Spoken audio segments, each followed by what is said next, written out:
नीम में एक खास बात यह है कि खासकर जब इसे हल्दी के साथ लिया जाता है तब आपके अंदर मौजूद हर तरह के कीटाणु मर जाते हैं।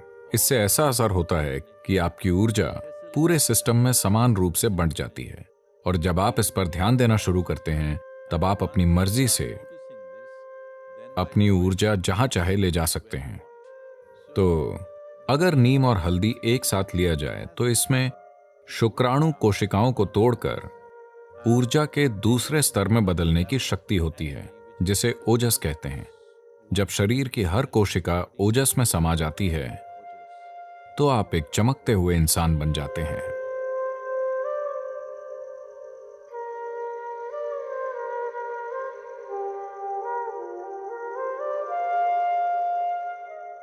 तो योग केंद्र में दिन की शुरुआत नीम और हल्दी की एक छोटी गोली खाकर होती है।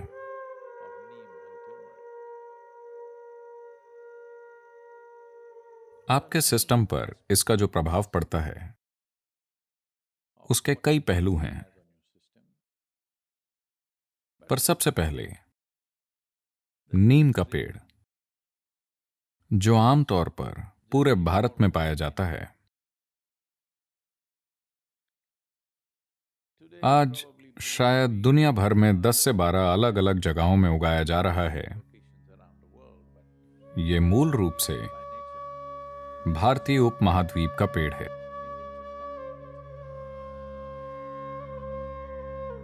और नीम की पत्ती धरती की सबसे जटिल पत्तियों में से एक है। माना जाता है कि इसके भीतर 150 से अधिक जटिल रासायनिक पैटर्न हैं। इससे कई स्वास्थ्य संबंधी पहलू, ऊर्जा संबंधी पहलू और आध्यात्मिक आयाम जुड़े हुए हैं। सेहत की बात करें, देखिए, आधुनिक चिकित्सा प्रणालियों ने एक बुनियादी गलती की है। उन्होंने सेहत को सीमित परिभाषा दे दी है कि ये सेहत है, ये सेहत नहीं है। वो आपको बताते हैं आपके रक्त का रसायन विज्ञान, रक्त रसायन ऐसा होना चाहिए, सिर्फ तभी आप स्वस्थ हैं। आप में से कई उन मापदंडों में फिट हो जाएंगे पर फिर भी स्वस्थ नहीं होंगे, क्योंकि स्वास्थ्य एक तरह का कंपन है, न कि एक सीमित परिभाषा। आप अभी पूरी तरह से स्वस्थ हो सकते हैं, पर शायद सिस्टम में कुछ चीजें हो सकती हैं कि 10 मिनट बाद आप स्वस्थ ना हों। खैर, 10 मिनट बहुत कम समय लग सकता है। शायद आज शाम तक आप स्वस्थ ना रहें। यह बिल्कुल संभव है। यह सोचना गलत है कि हम सेहत को परिभाषित कर सकते हैं, यह सेहत है, या हम इसे रासायनिक मापदंडों में परिभाषित करके कह सकते हैं यही सेहत है। आपके स्वस्थ होने पर भी सिस्टम के भीतर कई चीजों में उतार चढ़ाव हो सकता है और आपके बीमार होने पर भी कई चीजें स्थिर हो सकती हैं। तो ये जानने के बाद आइए जानते हैं कि नीम आपके सिस्टम में क्या करता है। इसका एक प्रभाव एकदम नजर आता है, वो है आपके आहार के ट्रैक्ट को साफ रखना। साफ रखने से हमारा मतलब है ये एक जगह है, ये पूरी पाचन प्रक्रिया में एक ऐसी जगह है जहां जीवन के दूसरे रूप सबसे अधिक मात्रा में हैं। इस एलिमेंट्री ट्रैक्ट के भीतर सूक्ष्म जीव बहुत ज्यादा होते हैं। उनमें से कई हमारी मदद करते हैं। हम उनकी वजह से जिंदा हैं और उनकी वजह से भोजन पचा पाते हैं। शरीर में बहुत से कार्य उनके कारण होते हैं, पर फिर भी कई ऐसे जीव हैं जो हमें नुकसान पहुंचाते हैं। नीम की खास बात यह है, खासकर जब इसे हल्दी के साथ लिया जाए, अगर ये दो चीजें एक साथ ली जाएं, तो मोटे तौर पर वो चीजें जो शरीर के लिए जरूरी नहीं हैं, वो चीजें जो शरीर को नुकसान पहुंचा सकती हैं, किसी भी तरह के कीटाणु नष्ट हो जाते हैं। All these things get eliminated. A clean colon is very vital for health. एक स्वच्छ मलाशय सेहत के लिए बहुत जरूरी है। यदि आप किसी भी पारंपरिक चिकित्सक के पास जाते हैं जैसे कि आयुर्वेदिक चिकित्सक या सिद्ध वैद्य या पूर्वी चिकित्सा, तो आपकी स्वास्थ्य समस्या जो भी हो, सबसे पहले वो आपको शुद्ध करेंगे, क्योंकि वो आपके मलाशय को साफ करना चाहते हैं। आपके शारीरिक और मानसिक स्वास्थ्य के लिए वो आपके मलाशय को साफ करना चाहते हैं। अगर आप सिर्फ इस बारे में थोड़ा सचेत हो जाएं कि आप कैसे खाते हैं, तो आपके शरीर में और आपके दिमाग में जो होता है वो बहुत हद तक प्रभावित हो सकता है। देखिए, अगर आप किसी भी ढांचे का निर्माण करते हैं तो एक डिजाइन होती है, एक वास्तुशिल्प डिजाइन होती है, पर एक जरूरी चीज ये भी होती है कि सामग्री की गुणवत्ता और ढांचा बनाना और बनाने की कुशलता जरूरी होती है। सिर्फ इसलिए कि डिजाइन बहुत अच्छी है, इसका मतलब ये नहीं कि इमारत महान हो जाएगी। जो सामग्री बनाने में लगती है और कौन बना रहा है, इससे बहुत बड़ा फर्क पड़ता है। ये बात शरीर के लिए भी सच है। इसकी डिजाइन बिल्कुल ठीक है। It took millions and millions of years to perfect this design. इस डिजाइन को ऐसा बनाने में लाखों साल लगे हैं। ये डिजाइन बनाने के लिए विकास प्रक्रिया में काफी लंबा समय लगा, पर शरीर का बनना और इसको बनाने के लिए उपयोग की जाने वाली सामग्री बहुत महत्वपूर्ण है। तो आप जो भोजन करते हैं वो सिर्फ आपकी संस्कृति के बारे में नहीं है। शायद संस्कृतियां उस स्थान में जीवन चलाने की जरूरतों के अनुसार विकसित हुई होंगी। दुनिया के विभिन्न हिस्सों की संस्कृतियां वहां उपलब्ध चीजों के हिसाब से और जीवन चलाने की जरूरतों के अनुसार विकसित हुई थीं। वहां की अर्थव्यवस्थाओं और जीवन के हिसाब से, वहां के आजीविका के मुख्य रूप के हिसाब से संस्कृतियों का विकास हुआ। संस्कृतियां कभी भी परफेक्ट नहीं होती। दुर्भाग्य से लोग संस्कृति के आधार पर अपनी पहचान बना लेते हैं और उन्हें लगता है कि उनकी संस्कृति परफेक्ट है। दुनिया में कोई भी संस्कृति परफेक्ट नहीं है, क्योंकि इस पीढ़ी में जो अजीब काम आप करते हैं वो कल की संस्कृति बन जाती है। और आप सोचते हैं कि आप ये काम बहुत सचेत होकर कर रहे हैं। नहीं, ये बस होते रहते हैं, है ना? आज आप जो भी बकवास करते हैं, अगली पीढ़ी उसे अपनाती है या अस्वीकार कर देती है और उल्टा करना शुरू कर देती है। जो भी हो, इसी पीढ़ी की संस्कृति से अगली पीढ़ी की संस्कृति पैदा होती है। तो संस्कृति के हिसाब से आप जो खा रहे हैं उसका महत्व नहीं है। इस प्रणाली के लिए सबसे अच्छा क्या होगा, इस मशीन को कैसे ईंधन के लिए डिजाइन किया गया है, यह जानना बहुत जरूरी है। तो अगर आप इसे देखें, इसे इस तरह समझिए, शरीर की पाचन प्रक्रिया को संतुलन और कुशलता के एक निश्चित स्तर पर रखना बहुत जरूरी है।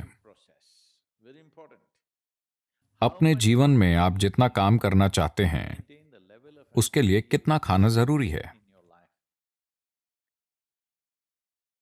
हम अपने सभी वाहनों की ईंधन कुशलता की बात कर रहे हैं। 1950 के दशक को देखें, वो दौर बेहतर थे। अमेरिका में 60 और 70 के दशक की कारें, अगर आप 10 कारों को तोड़ें तो एक युद्धपोत का निर्माण हो सकता है। कार बनाने में वो इतना धातु इस्तेमाल करते थे। अब वो हल्के वाहन बना रहे हैं और इसीलिए एक महत्वपूर्ण पहलू ईंधन कुशलता है। 1 मील की यात्रा करने के लिए कितना पेट्रोल चाहिए? यहां हम पर्यावरण के बारे में सोच रहे हैं, अपनी सेहत के बारे में सोचें। यानी हमें ऊर्जा की एक इकाई बनाने के लिए कितना खाना चाहिए? जितना ज्यादा खाना चाहिए उतना सिस्टम पर ज्यादा भार है। तो अगर आप खुद महसूस नहीं कर पाते तो हर दिन सुबह अगर आप खाली पेट थोड़ा सा नीम और हल्दी खाकर कुछ गुनगुना पानी पिएं, It will bring that sense to you.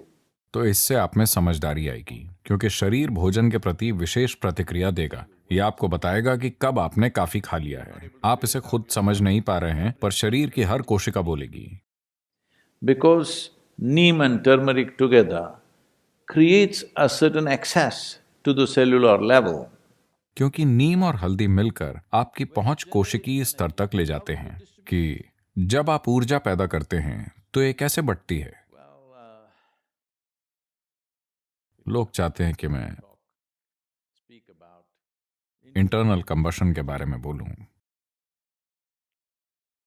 तो ऊर्जा किस तरह से बढ़ती है, जिसे एक गाड़ी में ट्रांसमिशन कहा जाता है, उससे तय होता है कि गाड़ी कितनी कुशल है और एक मात्रा में शक्ति पैदा करने के लिए कितना ईंधन लेती है। इंजन की शक्ति एक चीज है, पहियों तक पहुंचने वाली शक्ति अलग चीज है, बिल्कुल अलग। आज दुनिया की टॉप रेसिंग कारें सिर्फ 2.7 लीटर हैं। यही फॉर्मूला 1 के लिए तय की गई सीमा है, पर वो सबसे तेज मशीनें हैं क्योंकि इंजन में पैदा हुई शक्ति और पहिए तक पहुंचने वाली शक्ति में बहुत कम फर्क है, बिल्कुल कम। यहां ऐसे पिकअप ट्रक हैं जो इंजन पर 700 bhp उत्पन्न करते हैं, पर पहिए तक जो पहुंचता है वो अलग बात है। तो ट्रांसमिशन नाम की एक चीज होती है। तो आप अपने पेट में क्या उत्पन्न करते हैं, वो सब कहां जाता है, वो किस हद तक जाता है, ये एक बहुत ही महत्वपूर्ण पहलू है। पर आज की दुनिया में लोग इसके प्रति सचेत नहीं हैं। अगर आप इसे सुविधाजनक बनाना चाहते हैं तो इसके लिए योगाभ्यास हैं, पर उसकी मदद के लिए नीम और हल्दी एक जबरदस्त प्रक्रिया हो सकती है, क्योंकि इससे ऐसा होता है कि आपकी ऊर्जा समान रूप से बढ़ती है। और जब आप ये समझना शुरू कर देते हैं तो आप ऊर्जा को अपनी मर्जी से जहां चाहे वहां भेज सकते हैं। ऊर्जा को अपनी मर्जी से जहां चाहे वहां भेजने का मतलब है, अगर मैं आगे बताऊंगा तो लोग हर तरह की चीजों की कल्पना शुरू कर देंगे, इसीलिए मैं कम बोलूंगा। पर जैसे मैं अभी बोलना चाहता हूं, अगर मैं अपनी ऊर्जा को अपने गले में सचेत रूप से केंद्रित करूं, ऐसा कई गायकों और दूसरे लोगों के साथ हो सकता है, स्वाभाविक रूप से। पर अगर आप ऐसा सचेत रूप से करें तो आप देखेंगे कि आपकी बात का एक अलग असर होगा। अगर आप किसी चीज को देखते हुए अपनी ऊर्जा को अपनी आंखों की ओर बढ़ाएं, पूरी ऊर्जा नहीं पर ज्यादा ऊर्जा वहां हो, तो आप देखेंगे कि आपकी नजर शक्तिशाली हो जाएगी। सभी की आंखें हैं, शायद 2020 नहीं, नहीं, मैं साल की बात नहीं कर रहा हूं, मैं नजर की बात कर रहा हूं।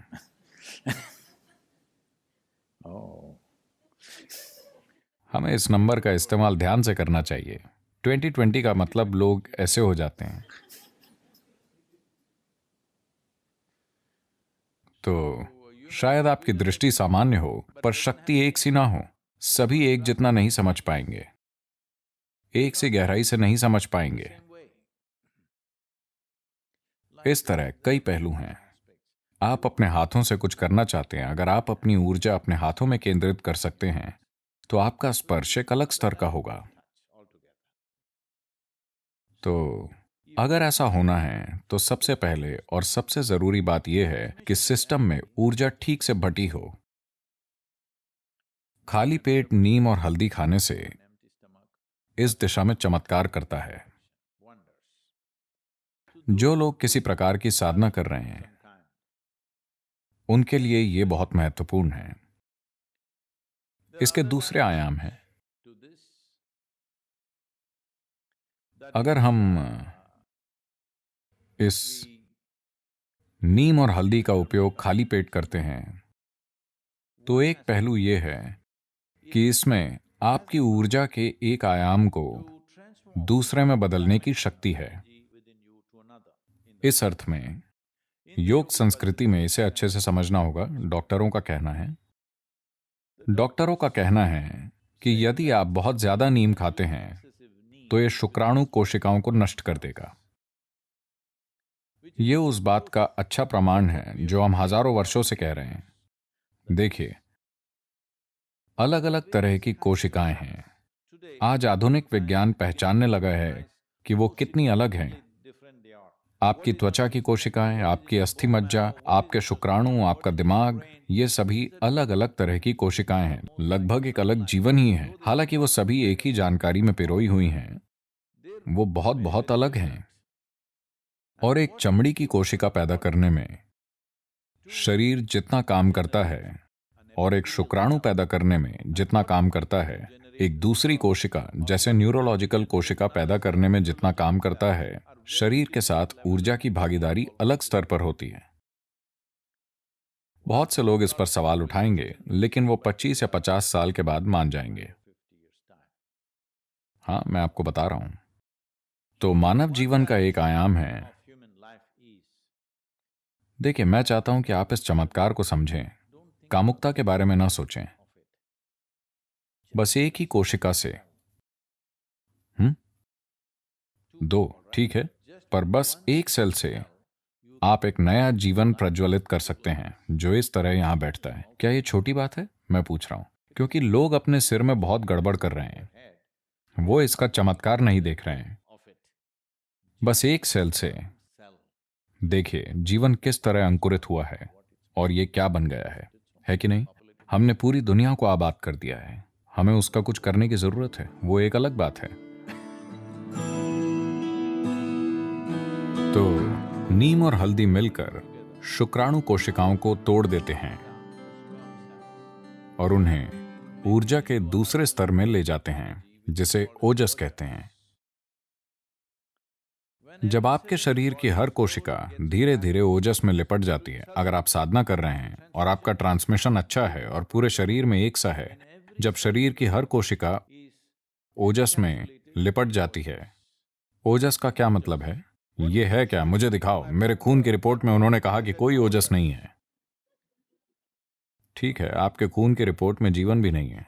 मैं चाहता हूं कि आप ये जानें, उसमें बस रसायन है। किसी ने कभी साबित नहीं किया कि आप जीवित हैं। हेलो, आपको साबित करना होता है। तो हर सेल के चारों ओर ओजस भर जाएगा। जब शरीर की हर कोशिका ओजस में समा जाती है, तो आप एक चमकते हुए इंसान होंगे। इस शब्द के हर अर्थ में आप एक चमकते हुए इंसान होंगे। You will be a glowing human being within and without. आप भीतर और बाहर से चमकेंगे। ये कुछ ऐसा है जिस पर सभी को काम करने की जरूरत है, क्योंकि ये आत्मज्ञान नहीं है। ये एक प्लेटफॉर्म है जिस पर कुछ भी गलत नहीं हो सकता है। शरीर और मन प्लेटफॉर्म है। आप इस पर कैसे कार्य करते हैं, आप इस पर किस तरह का नृत्य करते हैं, पर एक ऐसे मंच का होना जरूरी है जिस पर आप टिक पाएं। आपको यह समझने की जरूरत है, शरीर अंतिम चीज नहीं है, यह शरीर मंच है। यह मन एक मंच है। अगर आप इसे बहुत ऊर्जावान और स्थिर बनाते हैं, तो उमंग और स्थिरता, लोग ये नहीं समझ पाते हैं। उन्हें लगता है कि उमंग मतलब यहां वहां उछल कूद मचाना और स्थिर मतलब मौत। अगर प्लेटफॉर्म इस तरह के हैं, यानी आप उमंग से भरपूर और स्थिर हैं, अब आप जैसा चाहें वैसा डांस करने के लिए आजाद हैं। इस दिशा में नीम और हल्दी बहुत महत्वपूर्ण तत्व हैं। ऐसा नहीं है कि उनके बिना आप ऐसा नहीं कर सकते, आप कर सकते हैं, पर जब मदद मिल रही है तो उसका उपयोग क्यों ना करें? तो शारीरिक और मानसिक सेहत दोनों के संदर्भ में इसके कई पहलू हैं। तो ये एक संभावना है, एक ऐसी चीज का उपयोग करने के बारे में है जो आपको मदद करती है, और एक ऐसे वातावरण का उपयोग करना जो आपको एक प्रकार की ऊर्जा में भिगोएगा, पूरे शरीर को नहीं। शरीर की हर कोशिका में ओजस की सुरक्षा परत होनी चाहिए, फिर आप रोग मुक्त और परेशानी मुक्त होकर जी सकते हैं। सबसे बड़ी बात है कि आप एक ही साथ उमंग से भरपूर और स्थिर रहते हैं।